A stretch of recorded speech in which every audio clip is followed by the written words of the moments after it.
졸업 프로젝트 그 트랙에 관하면 그 뭐죠? 그 캡스톤 디자인의 한 팀이 이 제로 GPT라는 거를 하겠다 그래서 마침 그 제가 요런 내용도 조금 그 좀 살펴본 적이 있어가지고 아 그러면 아예 요걸로 발표하고 학생들한테도 좀 도움 좀 줘야겠다 해서 학생들 학생 재학생들 아닌가요? 재학생들이네요.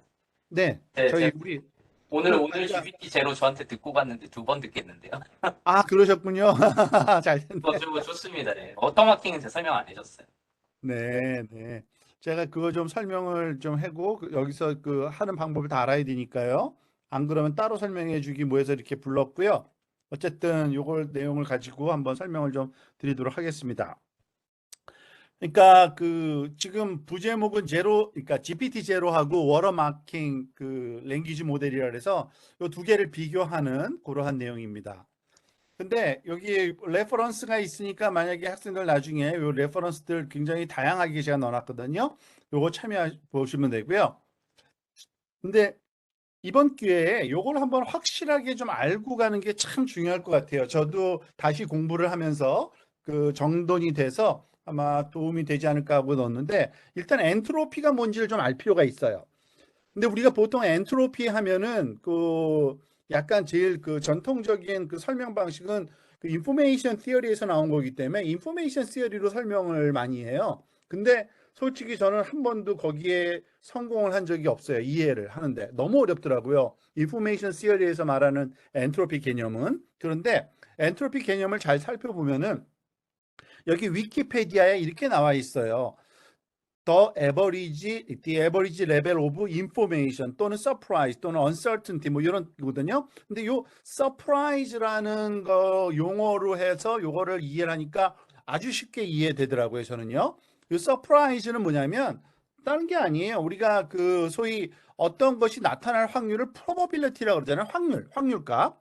이 확률값의 반대가 surprise예요. 왜냐하면 프로버블의 반대가 서프라이즈잖아요. 뭐뭐 그럴듯한 게 그럴듯하지 않은 놀라는 그런 거니까 아예 이런 용어도 있더라고요. 수학에서도. 그래서 서프라이즈는 어떻게 보면은 프로버빌리티의 역수예요. 1 오버 p입니다. 그런데 이 1 오버 p를 쓰면 문제가 되는 게 뭐냐면 프로버빌리티가 1이면 모든 게 항상 나타나는 확률이죠. 그렇게 되면은 1분의 1에서 1에서 서프라이즈가 일정한 수를 가져요. 그래서 이게 적당하지가 않아요. 그래서 도입된 게 1 나누기 p를 쓰지 말고 이걸 로그를 취하다. 이렇게 해서 나온 게 말하자면 그 서프라이즈라는 말하자면 그 개념이라고 보시면 됩니다. 그러니까 그 확률값의 역수를 취한 다음에 그거를 로그를 취했다고 보시면 되고요. 근데 그 개념 자체는 확률값의 역수라고 보시면 되는 거죠. 근데 아시는 것처럼 이 분수를 여기 마이너스를 앞으로 뽑아내면은 마이너스 로그 p 이게 바로 서프라이즈예요. 그런데 우리가 확률값을 가지고 얘기하는 거니까 모든 나타날 확률마다 이 서프라이즈가 존재해요. 그래서 이 서프라이즈의 말하자면 기대값 구하는 거는 아주 간단해요. 거기다가 probability를 곱해주면 돼요. 그래서 expectation of surprise가 마이너스 p 로그 p 이렇게 주어지는데 이게 말하자면 우리가 잘 알고 있는 엔트로피 공식이 바로 이거예요. 마이너스 p 로그 p. 그러니까 엔트로피라는 말이 딱 나오면은 이거는 확률값의 말하자면은 역수인데 그게 나타날 역확률값이 나타날 기대값. 그러니까 서프라이즈의 기대값입니다. 정말 말 그대로. 근데 뭐 이거를 완전히 다 분석할 필요는 없고요. 간단하게 이런 개념만 알고 있어도 돼요. 예를 들어서 이런 겁니다. 레드볼하고 블루볼이 예를 들어서 2개 있고 8개 있을 때 이것이 나타날 확률 계산해 보면은 10분의 2가 레드니까 0.2, 블루볼이 0.8이겠죠. 10분의 8이니까. 근데 서프라이즈를 계산하면은 이렇게 계산돼요. 보통 이럴 때 그 가지수를 밑에 그 소위 로그 미수로 쓰기 때문에 뭐 그걸 10으로 하든 2로 하든 상관없지만 어쨌든 그렇게 계산하면 이렇게 나와요. 1.6이고 서프라이즈가 블루는 서프라이즈가 0.2가 나오는데 이거를 각각 곱해서 더하는 거죠. 자, 그러면은 엔트로피예요, 그게. 근데 0. 지금 한 5 정도 나왔거든요. 요런 경우에. 그런데 만약에 이제 한쪽으로 지금 쏠려 있잖아요. 블루 쪽으로. 블루가 나타날 확률이 높을 때, 그러니까 한쪽으로 나타날 확률이 높을 때 엔트로피가 0.5인데 만약에 이게 equally distributed 됐다 생각해 보세요. 0.5, 0.5라고. 그러면 그 계산을 하면은 한 0.7이 나와요. 엔트로피가. 그러니까 엔트로피가 높다는 건 뭐냐면요. 그 모든 가지수의 probability가 거의 비슷할 경우에 엔트로피가 높게 나와요. 그러니까 그 개념을 알고서 이제 다른 것들 설명을 들으면 아, 그래서 엔트로피만 보면은 이거를 판단할 수 있겠구나라는 이런 도움이 될 수 있습니다.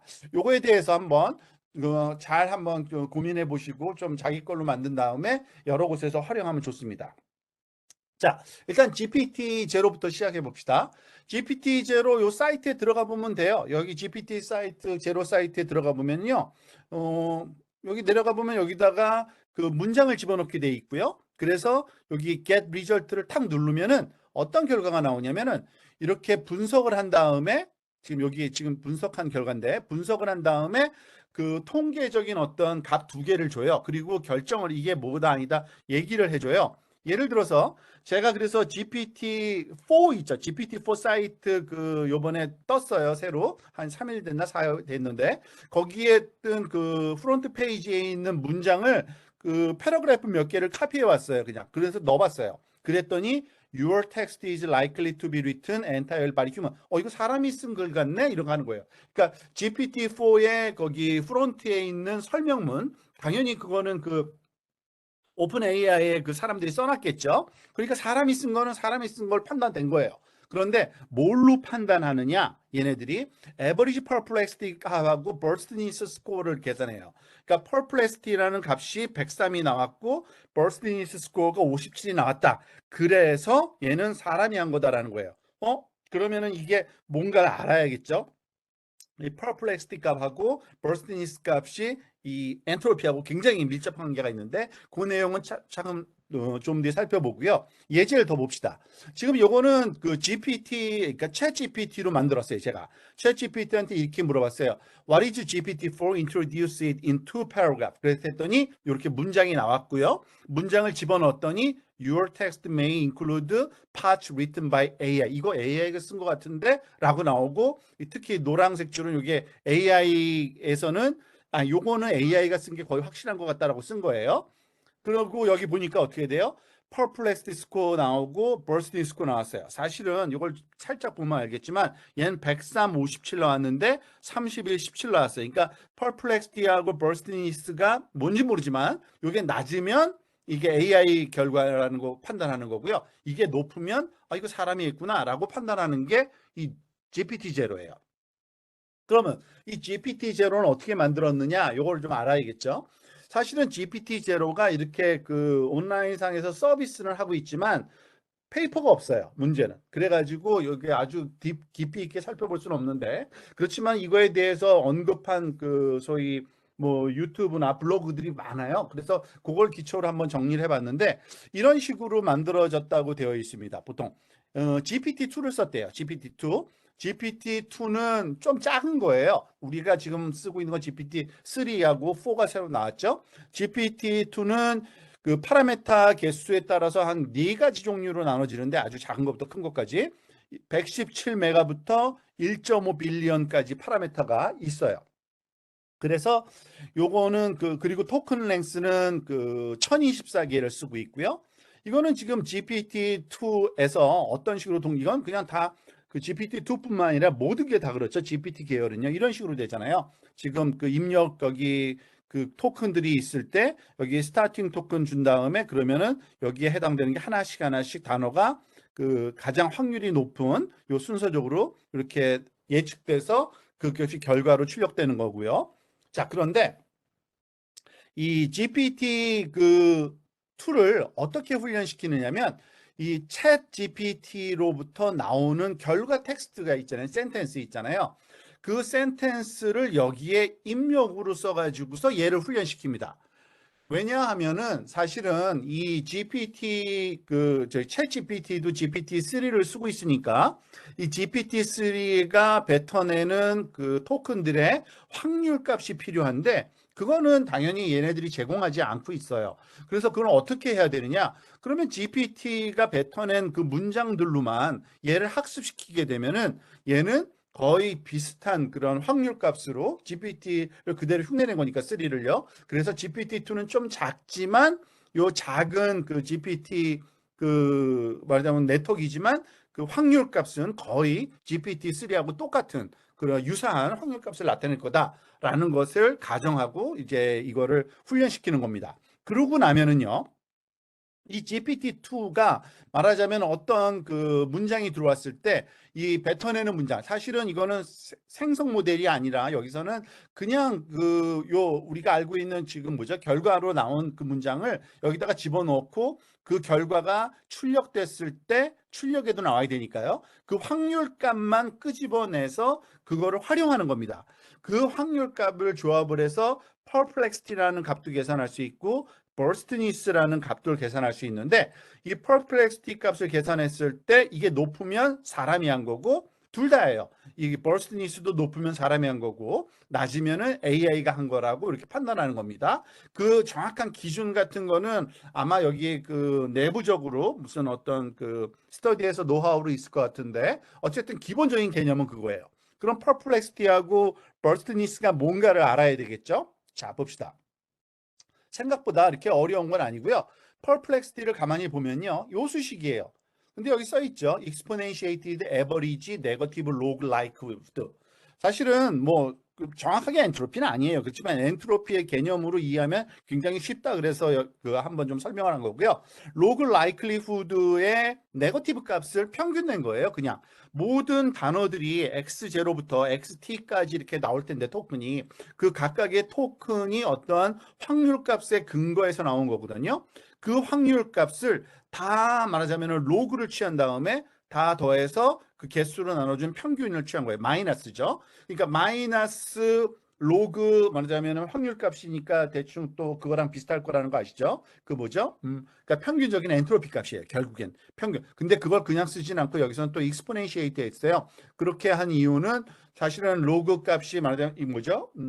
엔트로피 값이 작을 때 무지하게 그러니까 무지하게 커지거든요. 그 확률 값이 작을 때. 그런데 그걸 너무 블로업 하는 걸 싫어해 가지고 얘는 조금 그 사실 로그를 그 소위 캔슬 아웃 하는 그 느낌으로 이렇게 익스포넨시에이트 쓴 건데 어쨌든 그 엔트로피 값을 계산해서 말하자면 엔트로피 값 서프라이즈 값이 그 얼마 정도 되는지를 봤다라고 보시면 되는 겁니다. 정확한 수식은 요거니까 요게 정확히 맞지만 그냥 느낌으로 얘가 뭘 측정하는 거다. 즉 얼마만큼 놀라운 값이 나왔는지를 측정하는 거다라고 보시면 되는 거죠.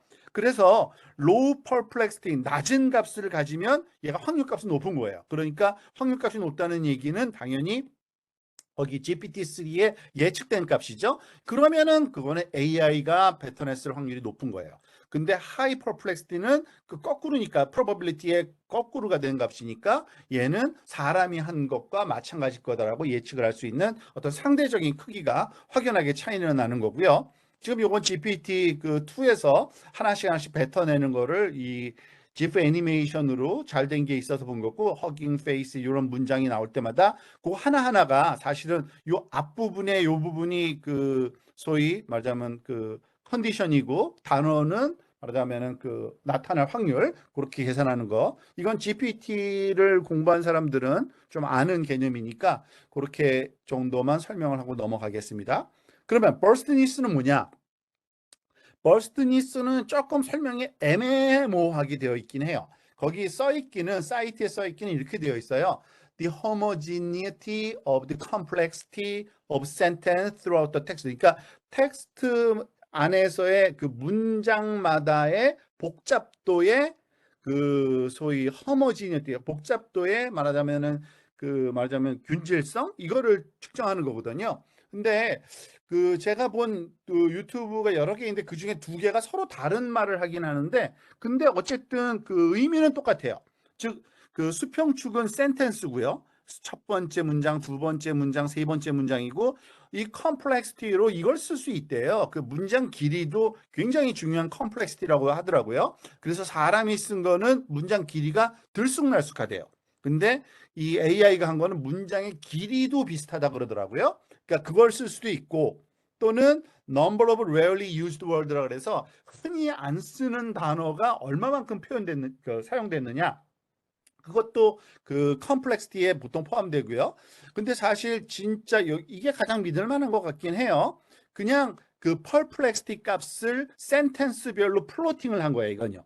그러니까 아까 봤을 때 아까는 perplexity는 그 전체 평균을 낸 거고요. 그 각 센텐스마다 아니 센텐스가 아니라 모든 단어의 평균 낸 게 perplexity고 이거는 문장별 perplexity를 이렇게 플로팅을 한 거예요. 그러니까 첫 번째, 두 번째, 세 번째. 근데 얘가 이렇게 burst이 있으니까 툭 튀어나오는 게 있으면 이거는 사람이 했을 확률이 높다. 근데 이거는 보면 딱 그거거든요.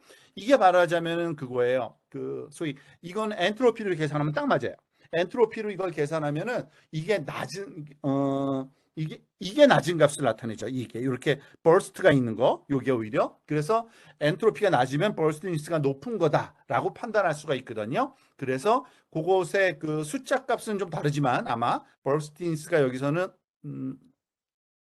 높아야지 휴먼이라 그러죠. 그래서 그거를 쓰진 않았을 건데 하여튼 그런 개념으로도 접근할 수도 있다라고 생각하시면 됩니다.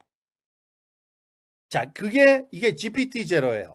그런데 이 GPT-0는 그러니까 GPT-0가 아까 써보니까 사실은 뭐 잘 맞기는 맞았는데 뭐 항상 맞는지는 모르겠지만 얘의 그 한계점이라 그럴까요? 그거는 그 훈련을 시켜야 되잖아요. 그죠? 그리고 근데 훈련을 시켜서 할 수 있다는 거는 또 장점인 게 그 GPT-3 모델이 어떤 파라미터로 되어 있는지는 몰라도 상관이 없는 그러한 그 좀 뭐랄까요? 그 화이트 말하자면은 화이트가 아니라 블랙박스 개념이죠. 블랙박스. 그 모델을 몰라도 얘는 그 판단할 수 있는 그러한 방법론이라고 보시면 됩니다. 그 그러니까 AI generated text generation detection 그 측면에서 보면요. 자, 그런데 그것보다 워터마킹이 좀 더 강력한 걸로 알려져 있긴 해요. 이거는 아주 탄탄한 그러한 이론적 베이스 갖고 있고 논문도 나와 있어요. 그리고 여기 이 논문에 의하면 아마 그 오픈 AI도 이 내용을 다 알고 있고 거기에 아마 이 워터마킹을 했을 수도 있다라고. 근데 그거를 발표만 안 하고 있지 그냥 이미 그런 게 다 내장되어 있을 거다라고 얘기를 하고 있더라고요. 이게 동작하는 원리를 설명하기에 앞서서 이게 오른쪽의 결과예요. 예를 들면 이런 거예요.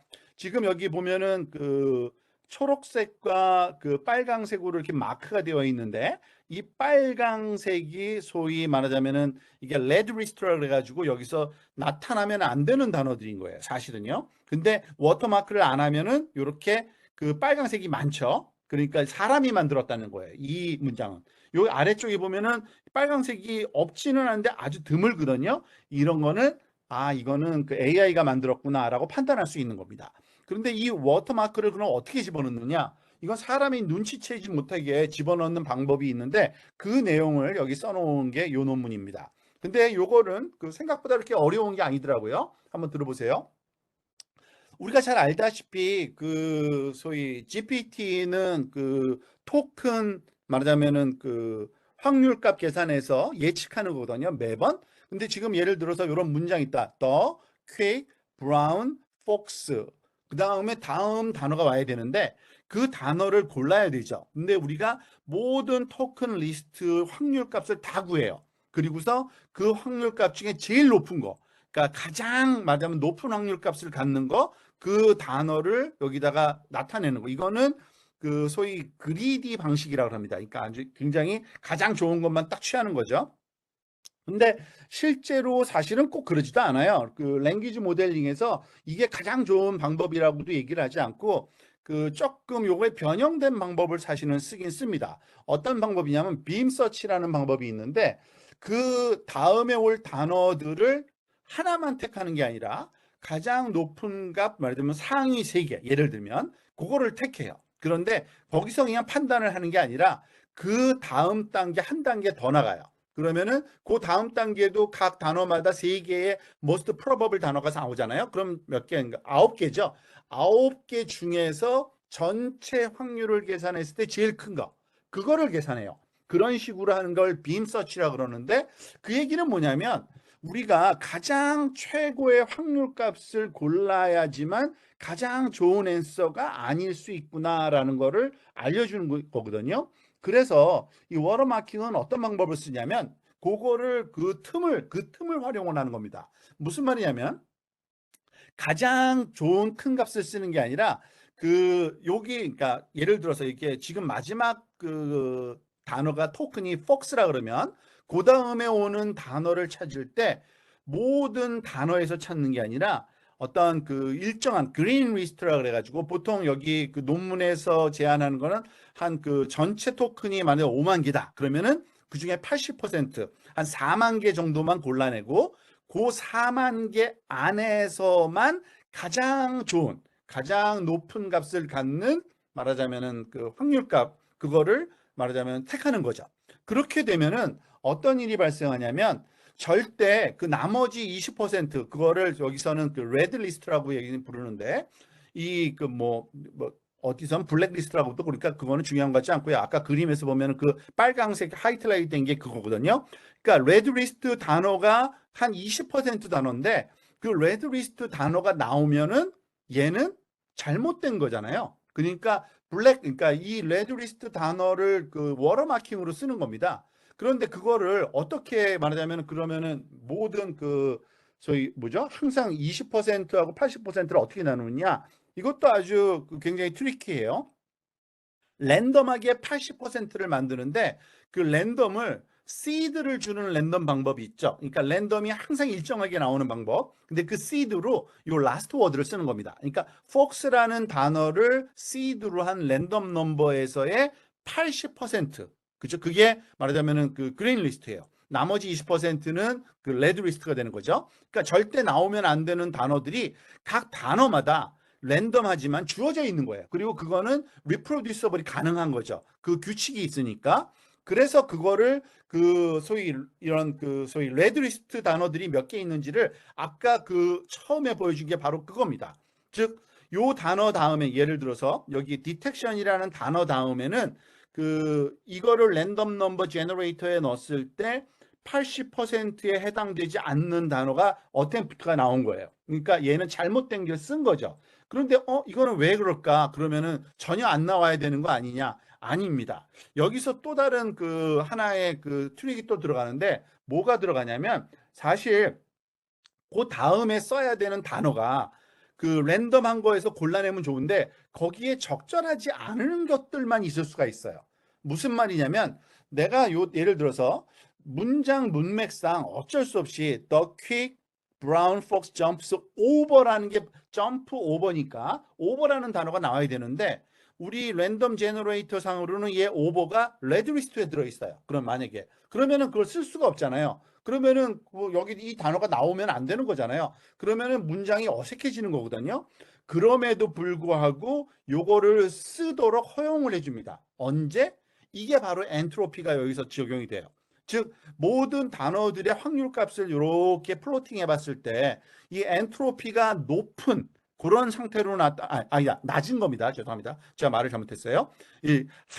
한두 개가 유달리 높은 확률값을 갖잖아요. 그러면은 얘는 엔트로피가 굉장히 낮게 나타나요. 그러니까 엔트로피가 낮은 상태로 존재하는 확률값은 그냥 레드 리스트라도 그냥 쓰는 거예요. 감행하는 거죠. 그럼 감수하고 문장의 문맥의 유연함을 위해서.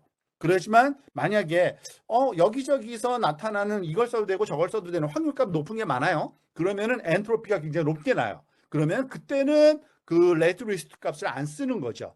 그래서 반드시 써야 할 때는 레드 리스트 거도 쓰는 방식으로 이게 만약 코딩이 되는 겁니다.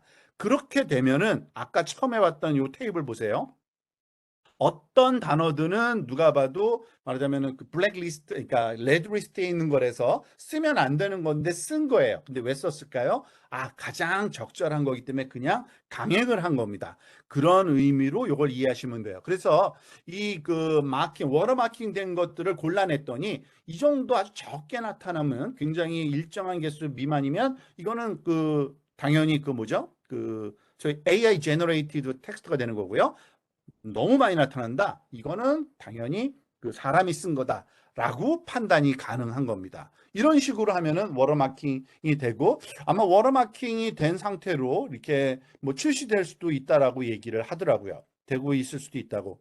자, 그런데 그러면은 얘네들을 어떻게 또 우리가 항상 또 그 뭐죠? 창이 생기면 방패 생기고 방패 생기면 또 창 만들고 하듯이 이걸 어택하는 방법도 있어요. 사실은 챗 GPT를 디텍션하는 거를 어택하는 방법이 있는데 제일 쉬운 방법 중에 하나가 이거죠. 챗 GPT로 만들어낸 것들 그냥 리바이스를 하는 거예요. 단어를 좀 몇 개를 고치면서 그러니까 자연스럽게 만드는 거죠. 그런데 그렇게 되면은 얘가 그걸 통과해요. 근데 이거는 어택이라기보다는 이렇게 되면 사람이 만든 거 아닌가요? 그러니까 사람이 말하자면 이거를 뭐죠? 챗 GPT가 제안한 것을 기초로 만들었을 뿐이지 이건 챗 GPT가 만든 말하자면 AI가 만든 문장이라고 또 볼 수 없는 겁니다. 사람이 거기 개입했기 때문에 그래서 이런 거는 이거를 어택이라고 봐야 되나 아니냐 이렇게 애매하지만 어쨌든 이렇게 하면은 그 AI 제너레이티드 된 거가 아닌 걸로 나타날 확률이 높고요.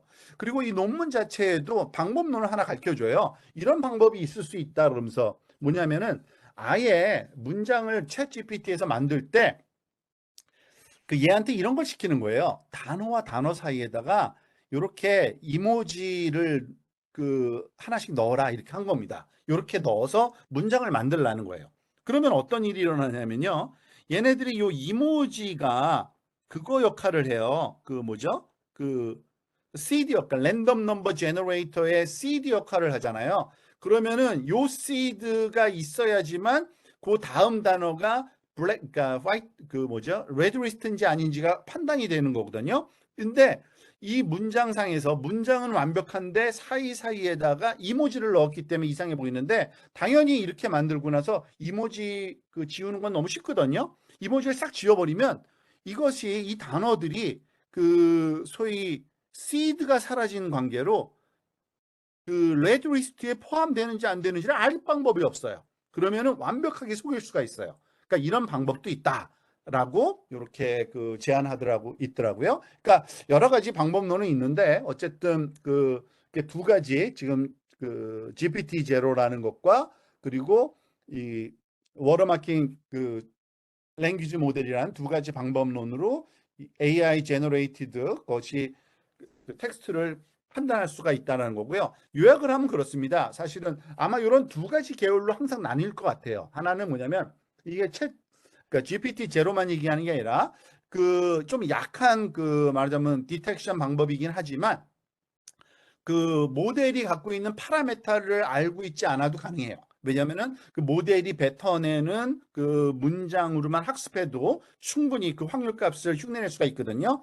그런데 워터마킹 같은 경우는 강력하기는 해요. 아주 완전하게 그 판단할 수는 있을지 모르겠는데 문제는 근데 얘네들은 그 랭귀지 모델을 훈련시킨 그 메이커들만 이거를 임플리멘트 할 수 있지 우리 그 사용자들이 그거를 말하자면 활용할 수 있는 방법은 없습니다. 그래서 아마 워터마킹 같은 거는 이미 잘 알려졌나 봐요. 제가 보기에는 여기 이쪽 업계에서는 그래서 아마 그런 거를 내장된 이런 그 거를 만들어서 그러니까 출시를 하되 근데 그거를 뭐 오픈하지는 잘 않고 있다고 이렇게 얘기를 하네요. 그게 뭐 오히려 사용을 좀 꺼리게 하는 그런 것 때문에 그런 것 같긴 해요.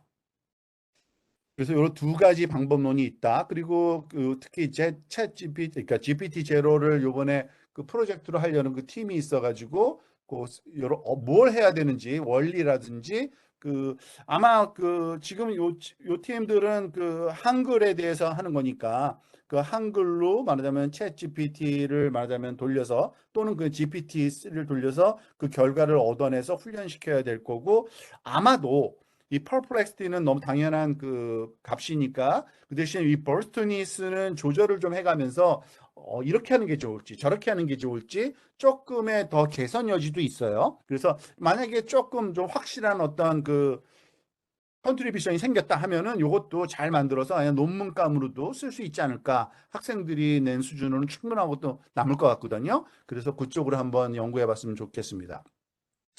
제가 준비한 내용은 여기까지입니다. 혹시 질문이나 그 코멘트 있으면 해주시기 바랍니다. 이거 이거 동일한 내용을 오늘 제가 제 팀 여기 3명 데리고 했는데 아, 워터마킹은 안 했고 그때 그 실제로 이 학생 트랜스포머 돌려서 제로원 바이너리 그거를 했더라고요. 아, 그래요? 이게 된대요. 저 그게 이게 왜 되지? 약간 그래가지고 그러니까 지금 아니, 저희가 음, 가는 두 가지 방향은 GPT 지금 제로처럼 이제 GPT-3는 아마 학생들 컴퓨터에서 못 올릴 거니까 여기 뭐 아까 제가 한 얘기를 뭐 여기 학생들이 뭐 해도 되지 않나요? 안 듣고 있나?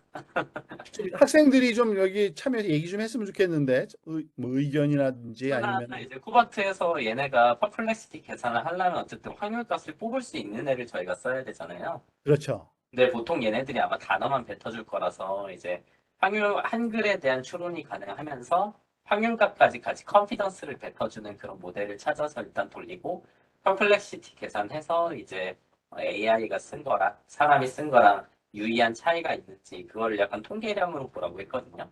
통계량으로 그렇죠. 봐서 아까 거기 워터마크에도 있었잖아요. 예를 들면 Z 스코어 같은 거 기준으로 해가지고 P-밸류를 보든가 아까 P-밸류가 그게 워터마킹 쓴 게 되게 낮더라고요. 10에 마이너스 6승 뭐 이렇게 나오더라고요. 그렇죠. 그렇죠. 이거는요. 예, 엄청 작죠. 유의한 우리가 결과가 알다시피 있고 왜냐면 문장이니까. 예, 이 다음 장에 논문 거기에 있더라고요.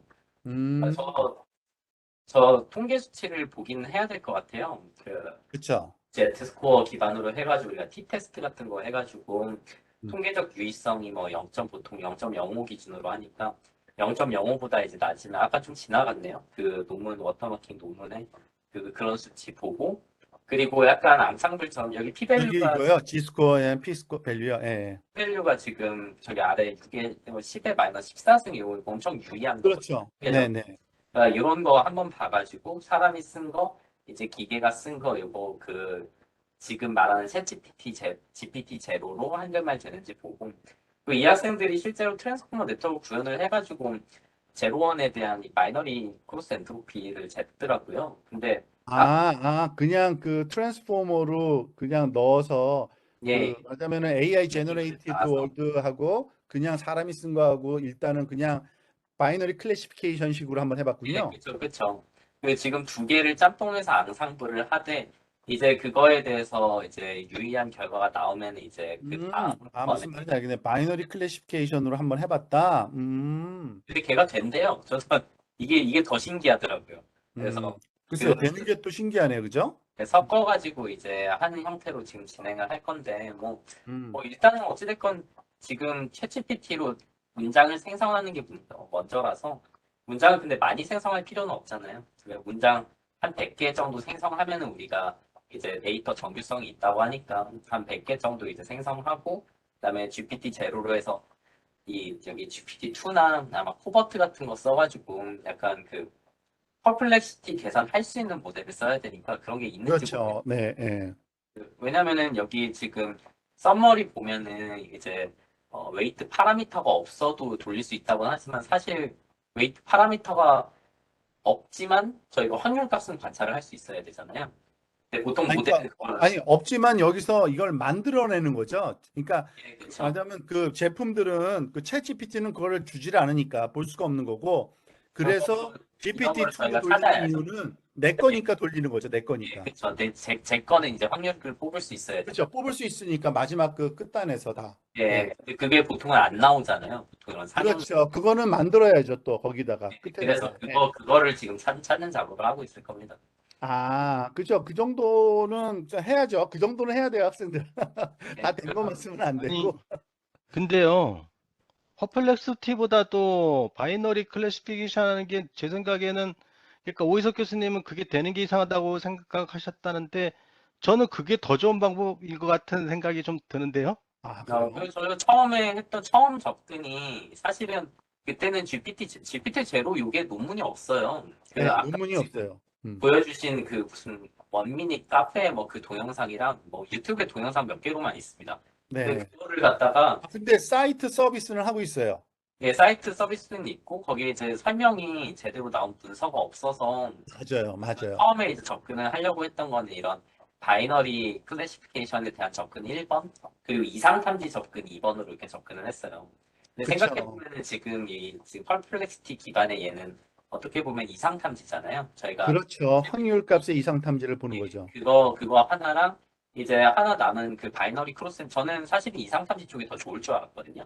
그러니까 지금 음. EGBT 제로 같은 거. 그 바이너리 클래시피케이션은 그렇게 좋지 않을 걸로 생각을 했었는데, 글쎄요, 저도 사실은 그게 된 게 신기한데요. 저는 아직도 그렇게 생각하는데. 예, 왜냐하면 근데 단어가 됐다고 하니까 제가 할 말이 없더라고요, 오늘. 그래가지고 학생들이 막 음. 트랜스포머 얘기하길래, 오늘 여기 해본 학생이, 정승환 학생이 더 잘할 거잖아요. 왜 얘기를 안 하죠? 지금 내용 정리하고 있느라고. 아, 문장 썼다 그랬죠, 아까? 네? 아니, 몇 문장 썼다고 했었죠? 저 영인이 불려? 챗GPT가 쓴 거 100개랑 이제 사람이 쓴 거 100개 이렇게 해서 좀 적어서 약간 오히려 이게 뭐라 그래야 될까? 그럼 그러니까 그러면 테스트는 모르겠어요. 콜랩으로 해서 이제 아니, 그러니까 테스트 데이터는 어떻게 따로 그렇게 빼놨었어요?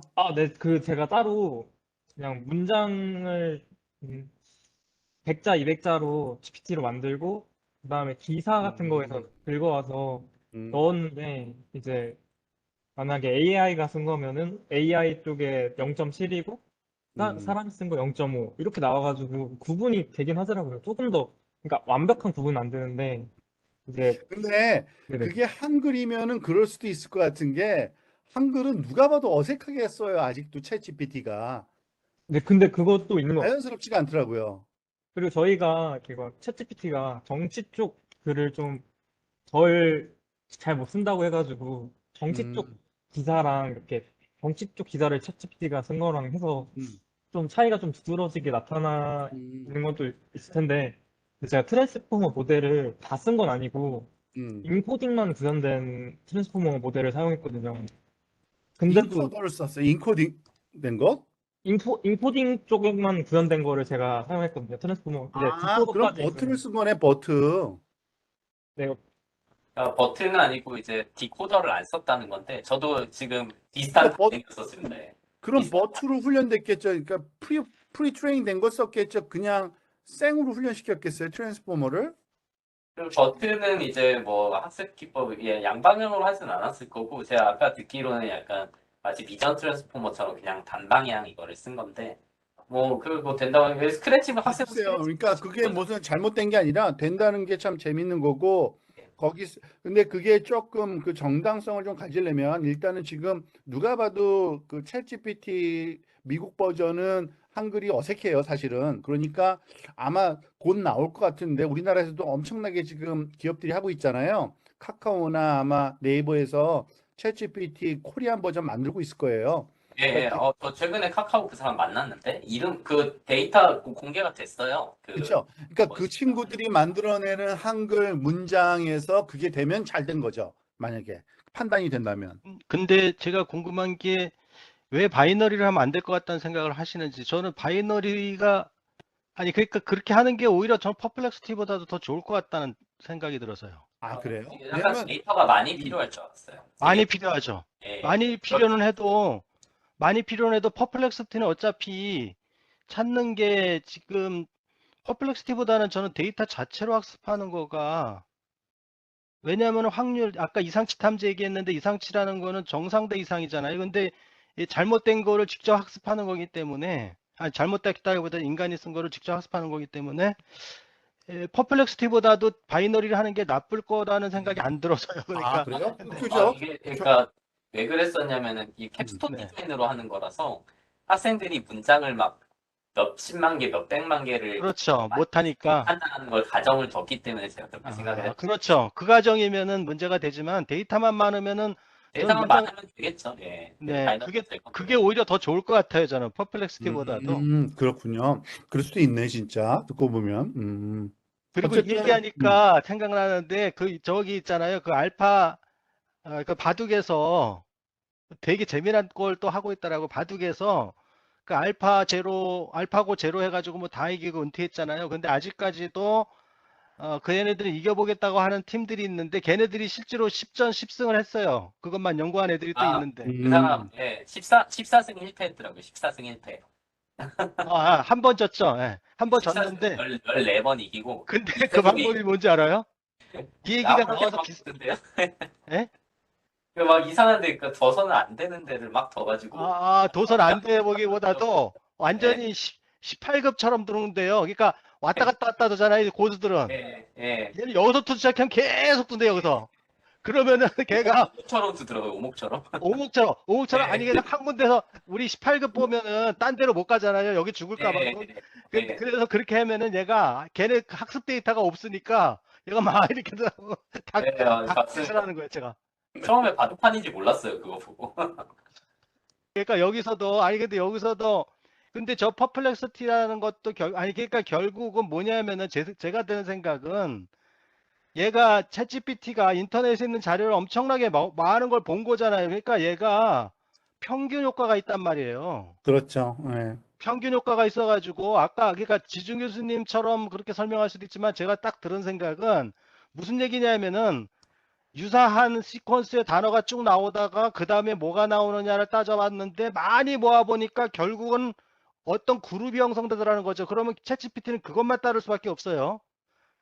그런데 사람은 그렇지가 않잖아요. 내가 평균적으로 다른 사람들이 여기까지 써온 다음에 이 단어를 쓰는지 어떻게 합니까? 그러니까 거기서 그런 저런 게 팍팍 확률이 이상한 게 막 튀어나오고 하니까 그거 갖고 디텍션 하는 거거든요. 그게 그러니까 버스티니스예요. 여기서 말하는 버스티니스가 그거예요.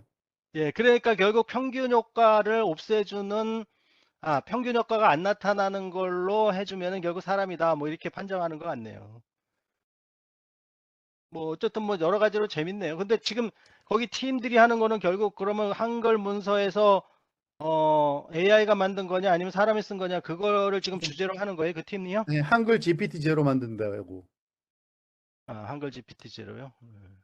이번에 지능 시스템 주제들이 다 재밌어요. 그래서 해가지고 이번에 그 제 메이커톤으로 한번 이렇게 크게 판을 그렇죠. 벌려고 어떤 했는데 이벤트 만들면 참 좋을 것 같아요. 예.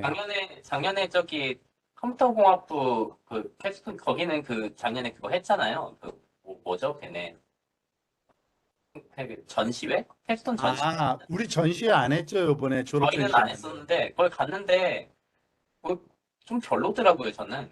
이제는 AI 나온 다음엔요, 그 CS에서 하는 것들 약간 유치해 보여요. 그래가지고 이번에 좀 지능 트랙이나 여기 그 AI 뭐 하는 학생들 그 졸업 작품 전시회 해도 되겠다 이 생각이 딱 그죠? 들더라고요. 엄청나게 반향이 있을 것 같아요. 올해 한번 네, 추진해 볼까 하고 있습니다. 뭐 아직 좀 멀긴 했지만 어쨌든 주제는 좀 재밌는 게 많아. 이 팀도 그렇고 맞아요. 화이팅. 전체적으로 재밌는 주제가 되게 많아요.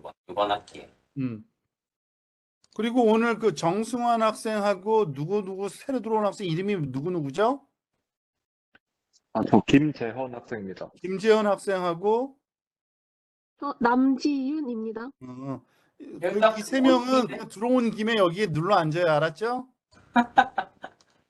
권고가 아니고 강제죠. 이 스터디 그룹에 들어와서 이렇게 하면 우리 매주 한 번씩 모여서 이렇게 해요.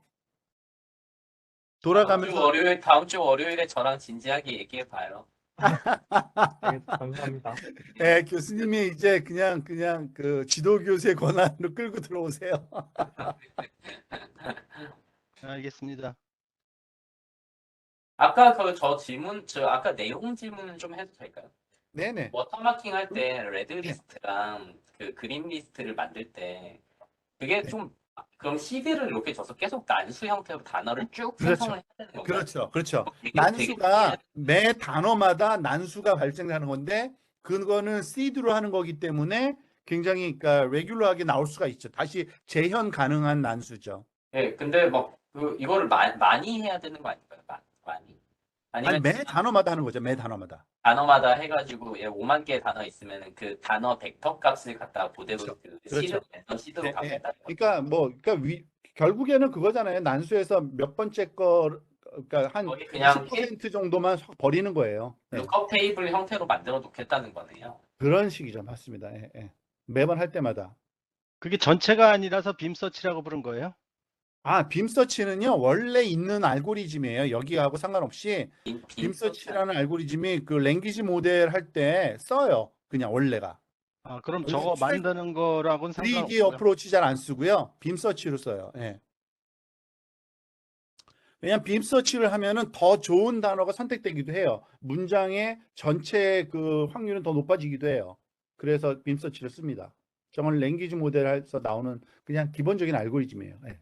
그러니까 어차피 다른 걸 써도 되니까 그때 그 리스트만 잘 조절하면 그게 워터 마킹으로 되고 사람들 눈에는 잘 안 띄는 거죠. 일반 사람들 눈에는.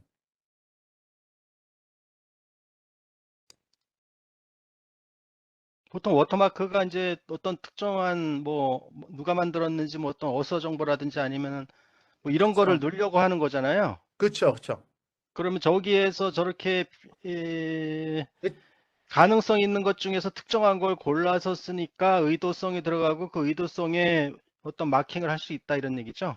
그렇죠. 여기서는 그러니까 그러니까 앞으로 제너레이터들은 마킹이 굉장히 쉽다는 얘기예요. 이 워터 마킹 알고리즘 얘기를 들으니까 아 얘네들은 누구든지 할 수 있겠구나. 회사에서 얘기만 안 해도 이거 자기네가 쓴 건지 안 쓴 건지 다 밝힐 수 있을 것 같아요. 아주 쉽게. 그러면 예를 들어서 어떤 문장을 누가 딱 공개 종인장에다 올려놨어요. 근데 그럼 그거를 저걸 돌리면은 챗GPT 어떤 버전의 어떤 모델을 만들었는지가 이제 디텍션이 딱딱 그렇죠. 되는 거죠. 그렇죠. 다 할 수 있는 거죠. 그러니까 이거를 고쳐서 말하자면 약간 숙이기만 안 했으면은 그대로 나왔으면 다 밝혀지는 거예요. 알겠습니다. 아마 학교에는 제공하지 않을까 싶어 워터마킹 그 시스템. 요즘에 하도 그 리포트 문제가 많아가지고 에세이.